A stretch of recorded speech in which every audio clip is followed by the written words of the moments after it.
making like your own air pruning pots, which like I highly recommend. You can just get like a metal drill.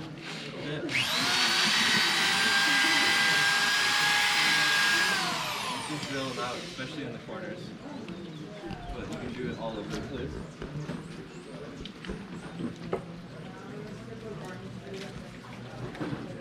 Pretty easy. But it's much more, I'll show you as I repot things, like having a plastic bag versus like, you can move the drill and sit down if you want. Yeah, it's just much more practical to have like a plastic pot than a bag, because oftentimes you need to like consider repotting, adding soil to something. Like, maybe quick, I'll brag about some things I just bring from like Malaysia. Like this is a durian hybrid of Zibethanus graveolens. It should grow in colder climates. And there's a durian graveolens, which is just behind Jenny there with the camera. Those are basically small durians. Yeah, they grow to like 900-ish meters, which would be like around this area. We've mostly planted our durians down by the river because that's like closer to 700 meters. But these should grow up to like 900 meters, I guess, which would be like the top of the driveway. And these are hybrids, so they're like medium sized. Those have a taste of like peanut butter, banana, as well as like the sulfury flavors of durian. And these are just like bigger, so they have more flesh and similar flavor, like peanut buttery, banana, fatty durian flavor. It's really, really good. And let's see, like something that's like root bound. Probably this one. So like, yeah, when changing or adding soil, just like tip it upside down and spank it basically to get it out relatively cleanly. This one doesn't look so bad. You know, like oftentimes the roots will be all over the place. I'll squeeze through you guys here.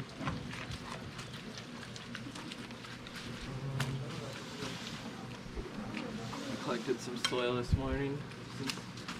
What it's saying is like ideal soil to collect. It's you go find like a big rotten tree somewhere, the stump, and then there's gonna be like a lot of fungus and broken down wood. Having even like not fully broken down wood is pretty good, because it'll become like aeration and stuff for the plants.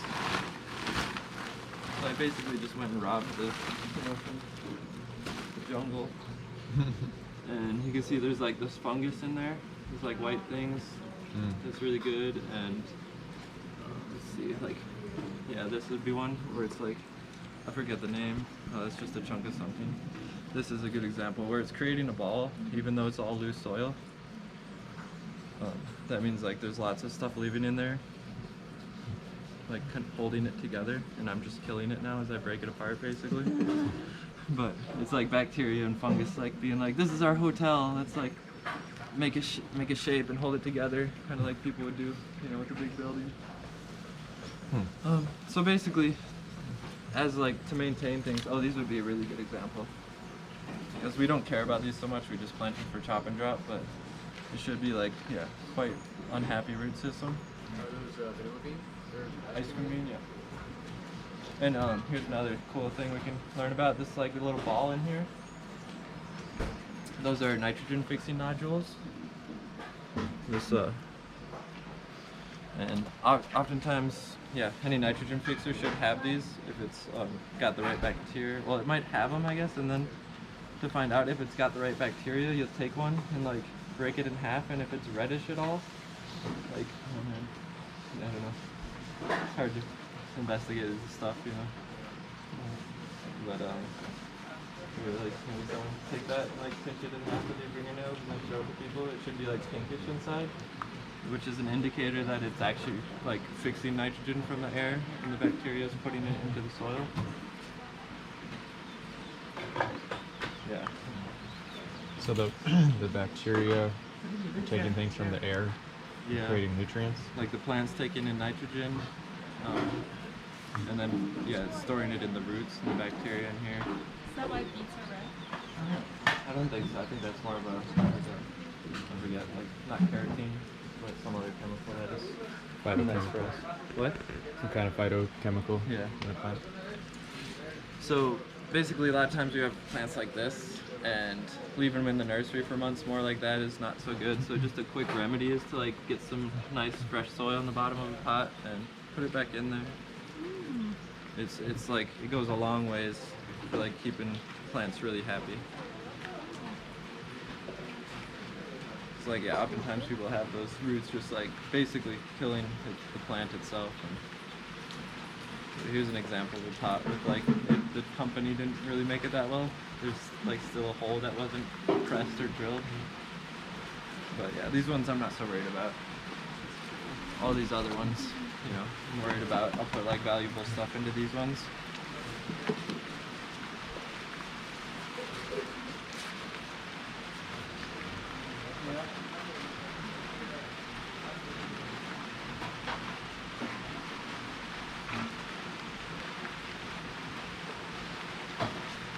Yeah, if it was a bit drier, it would be holding together the soil better.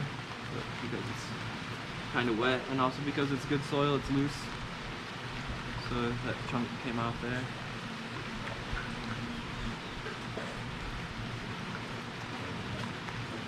Yeah, if like a plant needs to be repotted, you don't really need to worry so much if you're torturing it, because putting all that new fresh soil in there is going to make it a lot happier than it just staying still, like not having new nutrients or space to grow. This is a lemon drop mangosteen. They produce pretty quick. They're not very big fruits or much calories, but it's like a small yellow lemony mangosteen. And they can produce in about 3 years. This is about a year old now. I'm just gonna put it back where it came from. As well, like when I was in Asia just recently, I'm gonna stand here now. I got Dubai. Oh yes, there's one sprouting. That's what I was just telling someone this morning. Like I haven't seen one sprout. I'm worried. What is it? Dubai. It's like a jungle olive is another name.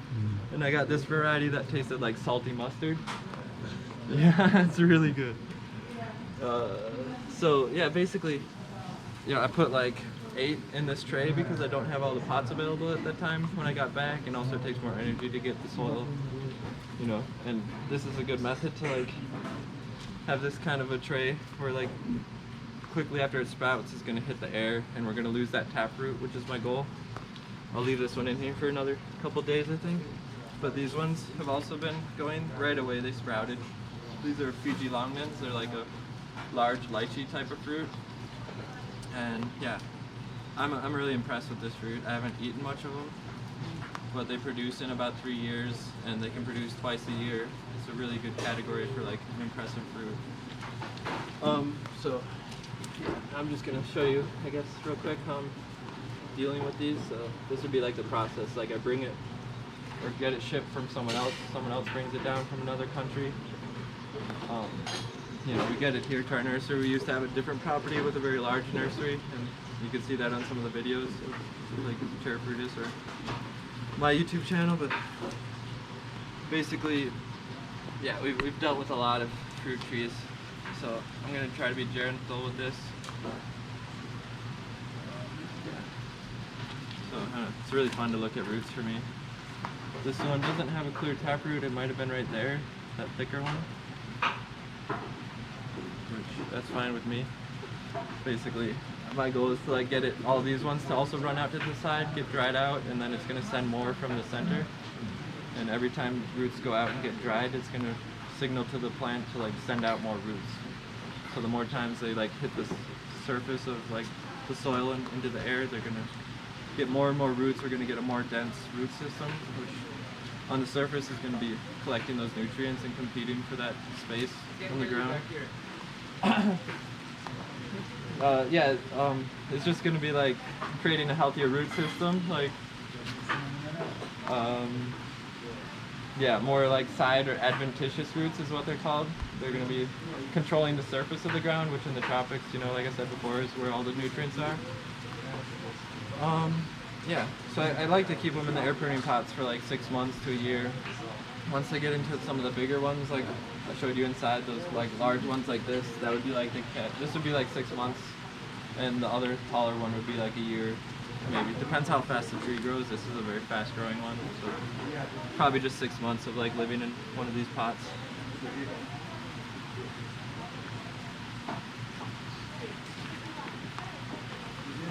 Nursery work is pretty nice, awesome. It's really rewarding because you have all these plants in a small area, so every day you come out, there's something new. Hopefully not something dying, but just a lot of things growing. Does the lamb grow true to seed? Yeah, it's relatively true to seed. Other things that are like relatively true to seed would be a jackfruit if it's not planted near Chempedak. If there's a Jempedak and a jackfruit near to each other, they cross-pollinate, and because they're like slightly different in the family of Artocarpus, they create hybrids. Well, if you just have a jackfruit and a jackfruit, they'll create something similar to those two fruits. So,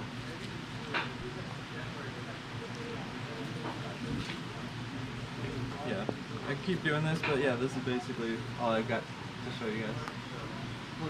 Hope you can remember it. Yeah, put it to use. Any questions, I guess? They sprouted already, huh? The durian. Yeah, the durian. They were already sprouting in the trip. Ah, okay. Yeah, they were like, most of them were in the plastic bag. I put it like, washed it with hydrogen peroxide and water after I ate it. I also like spent time kind of wandering around, kind of sticking close to where like I found the fruits that I wanted until my last week of travel.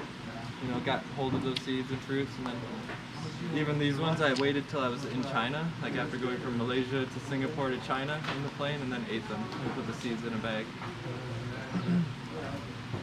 Same with some of the Dubai. So it's like travel food as well as like certain genetics. What's over here? This is mostly peanut butter fruit, those tall ones which we planted in the driveway. These are ice cream beans in the front and back. Over here I've got like pink maracuya. It's like a hybrid that they're growing in Borneo, which is quite tasty, so I figured that was easy to bring. I got rambutan. Those aren't really true to seed at all, and it's best to take like air layers of those, but in the past, like in Costa Rica I've had rambutan and they weren't enjoyable. I was just kind of like whatever, but in Borneo I had rambutan that were really good, like falling off the seed, and so I was just like had my hope renewed in rambutan. How do you feel with customs? Customs, I avoid them. Yeah. And, Yeah, like there's been, I guess, like 4 or 5 scenarios where I've personally done it, bringing plants or seeds through customs when I wasn't legally supposed to. you just don't declare it. I just not declare it oftentimes. Like this time I went from Asia here and I had to go through 7 like flight changes and security checks. So I was really bummed that like each time I had to go in and out of an airport, even for like national transits in China.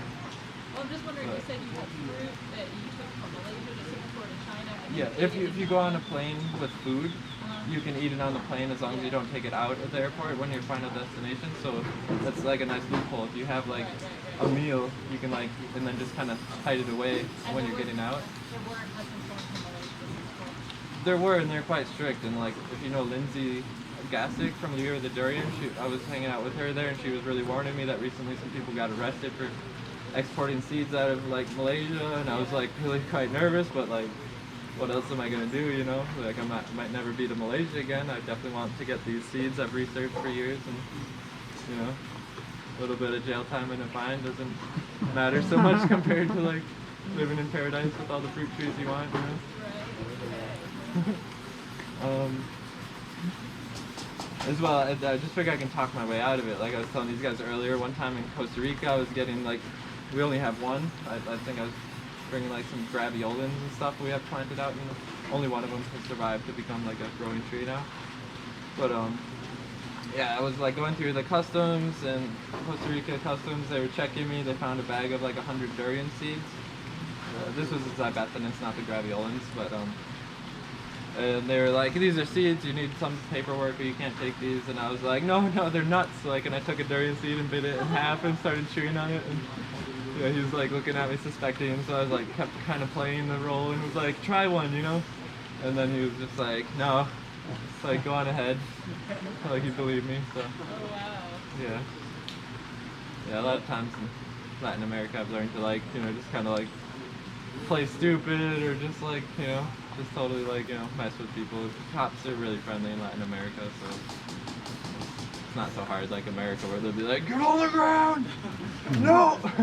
Put your hands up! What's in your pocket? You know, like, holy shit. Like,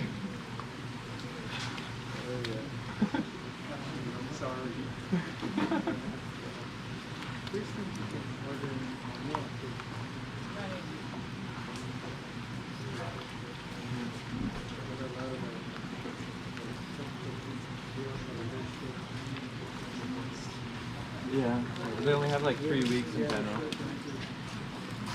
Like from taking a fruit out of the seed to like getting it in the ground or just it rotting because it's not in the ground. In the right environment is usually 3 weeks for like durian and most tropical things, yeah.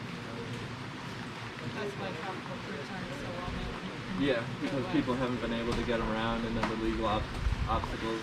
But there's been, you know, there's quite a few groups of small people that get them around, but then it's not. They usually don't focus on making a mass amount of them and spreading them around their country. As well, it kind of just stays in like a farm, and then it's hard. Like sometimes here, you know, we've lost a few things. But yeah, we're trying to also, you know, as you saw with like the group buying land last night, we're really trying to be on a bigger level, like get things really expanding for people. So hopefully we can make it more available to people.